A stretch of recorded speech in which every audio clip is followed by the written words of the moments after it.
tires hummed a low drone against the rainy asphalt of the Ozarks. It was deep into the night, one of those drives where the world shrinks to just your headlights, cutting through the dark. Inside the car, my wife and kids were fast asleep, their soft breathing a quiet rhythm against the steady beat of the windshield wipers. But my heavy eyelids were starting to sag. The warmth of the car, the endless stretch of road. It was a recipe for disaster. The car began to drift, ever so slightly, toward the shoulder. My head nodded once, twice. Suddenly, the dead radio roared to life. It wasn't just static. It was a raw, distorted snarl of what sounded like outsider punk, played on a cigar box guitar. The sound was electric, visceral. It shot through the car like a bolt of lightning. Then a gravelly voice boomed from the speakers, a voice that sounded like it had been aged in whiskey and smoke. "I'm the Bull Shoals Boogie Man on WBUL-M radio from beyond the veil. Wake up, late-night driver." My heart hammered against my ribs. Adrenaline surged through me, a jolt more potent than any coffee. The music slammed into a frantic, foot-stomping rockabilly beat, and I was wide awake, hands gripping the steering wheel. Up ahead, the warm, inviting glow of a neon gas station sign cut through the mist. It felt like a beacon in the storm. I pulled in, the crunch of gravel under the tires waking my family. We all piled out, stretching our legs, blinking in the bright fluorescent lights. A little coffee for me, some snacks for the kids, and we were ready to face the road again. Back in the car, feeling refreshed, my wife turned to me with a curious smile. "That's so weird," she said, scrolling on her phone. "While you were getting coffee, I just read an old local legend about a ghost DJ. They call him the Bull Shoals Boogie Man. The story says he still broadcasts from the other side, but only when a driver on these roads needs him most." A shiver went down my spine. I glanced at the radio. It was dead silent, nothing but a soft hiss of static. I didn't say anything. I just whispered a silent thank you to the empty air and pulled back onto the foggy highway, the phantom guitar riff still echoing in my mind. The road twisted and turned, the fog clinging to the hills like a shroud. As we neared Harrison, a figure suddenly appeared in my headlights, standing right in the middle of the road. It was a man, dressed in a vintage leather jacket, and he was holding a cigar box.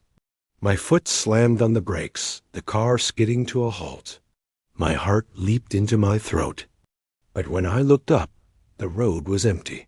There was no one there. Confused, shaken, my eyes drifted down to my dashboard. And there, sitting right on top of the steering column, was a small yellowed business card. It hadn't been there before. I picked it up.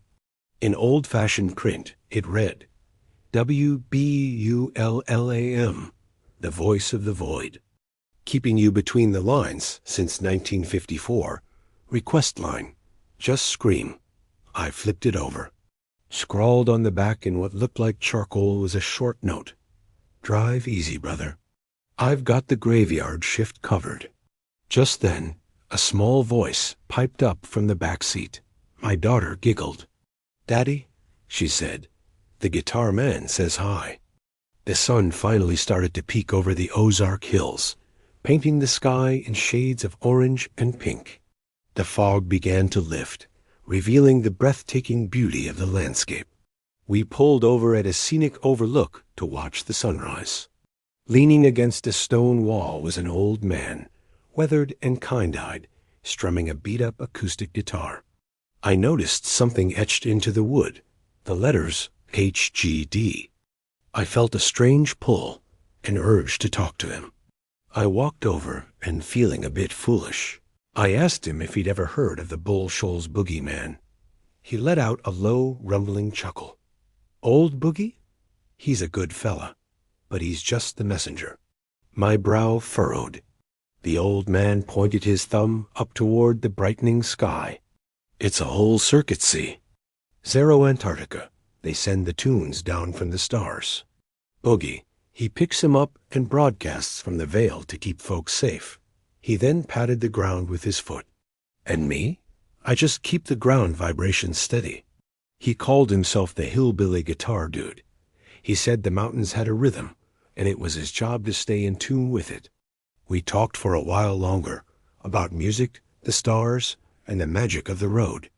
When I turned to say goodbye to my family, and then turned back, he was gone. He had vanished as quickly as he appeared. But there, on the stone wall where he had been sitting, was a single glowing guitar pick. It shimmered with an otherworldly cosmic light.